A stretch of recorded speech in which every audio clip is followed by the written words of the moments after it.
చాలా public sector undertaking government of India సంబంధించిన public sector undertakings అన్నింటిలో కూడా ఇటువంటి కండిషన్స్ ఉన్నాయి. అయినా ఒక బెనిఫిట్ ఆఫ్ డౌట్ ని, ఒక కట్టు కథని, ఒక పెట్ట కథని అల్లి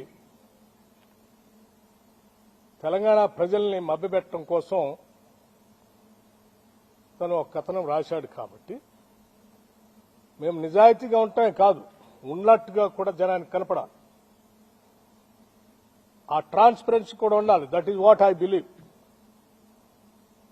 నేను అది చదివిన తర్వాత నేను అందుకే మొత్తం ఆ కండిషన్స్ చదివి I have seriously examined the entire thing.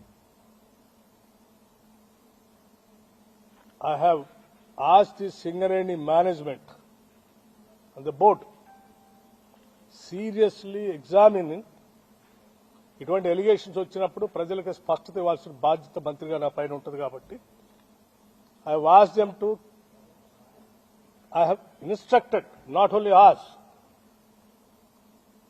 to cancel the tender